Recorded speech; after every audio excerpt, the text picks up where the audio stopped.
Hello everyone, welcome to my YouTube channel. कैसे हैं आप सब?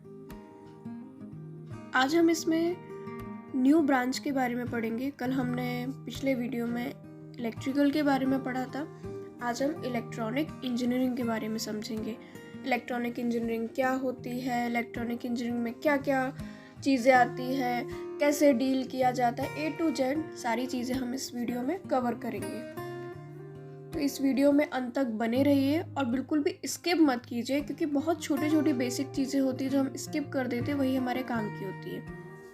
ठीक है, तो चलिए शुरू करते हैं आज का video. Electronics engineering electrical engineering की एक सब ब्रांच होती है, जिसमें हम इलेक्ट्रॉन्स के बारे में पढ़ते हैं। इलेक्ट्रॉन की गति कैसी होती है, उनका बिहेवियर क्या होता है, किस तरीके की प्रॉपर्टीज़ उनमें काम करती हैं, इन सब के बारे में हम इलेक्ट्रॉनिक्स इंजीनियरिंग में पढ़ते हैं। अब इलेक्ट्रॉन का बिहेवियर हम कहाँ मेज़र करते हैं, कहाँ देखते हैं? 3 चीज़ों में देखते हैं। पहला होता है वैक्यूम, जिसको निर्वात बोलते हैं, जिसमें हवा पानी कुछ भी नहीं होता है। ठीक है। दूसरा होता है गैसेस, जो गैसेस हमने पढ़ी है, जैसे ऑक्सीजन, नाइट्रोजन, कार्बन डाइऑक्साइड। ठीक है। फिर नेक्स्ट होता है सेमीकंडक्टर। इन सब में इसका बिहेवियर, इसका प्रॉपर्टीज़ किस तरीके से काम करती है, इन सब के बारे में हम पढ़ते हैं। और ये जो इलेक्ट्रॉन होते हैं, इस इलेक्ट्रॉन के जो कण होते हैं, जिस डिवाइस में से होके जाते हैं, उनको इलेक्ट्रॉनिक डिवाइस बोलते हैं। ठीक है। फॉर एग्जांपल जैसे डायोड हो गया, ट्रांजिस्टर, मॉसफेट, बीजेटी। ठीक है। ये सारी डिवाइसेस से ही मिलके इलेक्ट्रॉनिक सर्किट बनता है। जैसे कल हमने इलेक्ट्रिकल सर्किट के बारे में बात किया था, इलेक्ट्रिकल सर्किट किससे बनता है, ऐसे ही इन सब डिवाइस को मिला के इलेक्ट्रॉनिक सर्किट बनता है। ठीक है। इसके बाद अगर आप नाम देखेंगे ना, इलेक्ट्रॉनिक्स, इलेक्ट्रॉन और बाद में लगा हुआ है एक्स, यानी ये 2 शब्दों से मिलके बना हुआ है, इलेक्ट्रॉन और एक्स। ठीक है। एक्स का मतलब होता है आयन, आयन का मतलब होता है अणु, और इलेक्ट्रॉन का मतलब आपको पता ही है इलेक्ट्रॉन। और इस पे कैसा चार्ज होता है, नेगेटिव चार्ज होता है, यानी ऋणात्मक आवेश होता है, और इसका सिंबल ई से बनाया जाता है। फिर हम इसमें थोड़ा हिस्ट्री के बारे में देख लेते हैं। 1940 में पहले वैक्यूम ट्यूब होते थे, जिनका हम यूज़ करते थे, जो बहुत बड़े साइज में होते थे। उनका साइज बड़ा होता था तो वो कॉस्टली भी बहुत ज़्यादा होते थे, और उनको रखने के लिए भी जगह नहीं होती थी।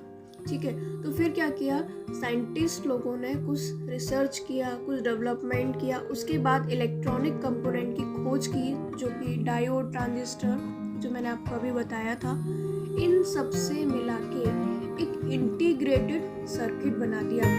इंटीग्रेटेड सर्किट बनाने की वजह से क्या हुआ, हमें बहुत सारा फ़ायदा हुआ। एक तो वो बहुत छोटी चिप होती है, तो हम इजीली उसको कहीं पे भी ले जा सकते हैं। वैक्यूम ट्यूब बड़े होते थे, तो अगर हमको ज़रूरत पड़ रही है तो हम कहीं पे भी उसको ले जा नहीं सकते।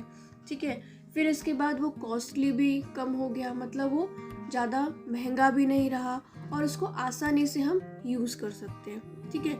ये इंटीग्रेटेड चिप आने की वजह से हमने क्या किया, सारे जितने भी डिवाइसेस थी उनको एक डिवाइस में कन्वर्ट कर दिया, जिससे हमें बहुत सारा फ़ायदा हुआ। ठीक है। फिर मैंने आपको कुछ इलेक्ट्रॉनिक सर्किट के बारे में बताया था, तो इसमें कौन कौन से कंपोनेंट होते हैं। पहला तो होता है डायोड। डायोड भी अलग अलग तरीके के होते हैं, जैसे Zener diode, tunnel diode, varactor diode, ये इस तरीके के डायोड होते हैं। ठीक है। फिर आता है ट्रांजिस्टर। ट्रांजिस्टर भी 2 तरीके का होता है, पहला होता है NPN, दूसरा होता है PNP ट्रांजिस्टर। इसके अलावा भी कुछ रहते हैं, ये तो मैंने आपको बेसिक बता दिया। इसके अलावा रहते हैं एम्पलीफायर, रेक्टिफायर, मॉसफेट, बीजेटी। इन सब से मिला के इलेक्ट्रॉनिक डिवाइस बनती है, और हर एक जगह हम इसका यूज़ करते हैं। जैसे आप टेलीविज़न का एग्जाम्पल ले सकते हैं, किसी भी सर्किट का एग्जाम्पल ले सकते हैं, तो इन सभी में इलेक्ट्रॉनिक डिवाइसेस का यूज़ किया जाता है। तो इन सब से आपको समझ में आ रहा होगा कि इलेक्ट्रॉनिक इंजीनियरिंग हमारी रोज़मर्रा की ज़िंदगी में बहुत अहम हिस्सा निभाती है। और इसीलिए अगर आपको इन सब चीज़ों में, इलेक्ट्रॉनिक्स में इंटरेस्ट है, इन सब डिवाइसेस में इंटरेस्ट है, तो आप इलेक्ट्रॉनिक इंजीनियरिंग को ले सकते हैं। तो दोस्तों, आपको समझ में आया होगा कि इलेक्ट्रॉनिक्स इंजीनियरिंग क्या होती है और इसमें क्या क्या चीज़ें आती हैं। ठीक है, तो अगर आप इंटरेस्टेड हैं कि आपको इसमें आगे अपना करियर बनाना है तो आप इसमें अपना करियर बना सकते हैं, इसके बारे में सोच सकते हैं। अगर आपको आज का वीडियो पसंद आया हो तो इस वीडियो को लाइक, शेयर और सब्सक्राइब ज़रूर करें। ऐसे ही इंटरेस्टिंग टॉपिक्स के बारे में अच्छी वीडियोस को देखने के लिए मेरे चैनल पे बने रहें और सब्सक्राइब करने के बाद बेल आइकन पे टिक करना ना भूलें, जिससे मेरे जो भी वीडियो मैं अपलोड करूँगी सबसे पहले आपको उसका नोटिफिकेशन मिलेगा।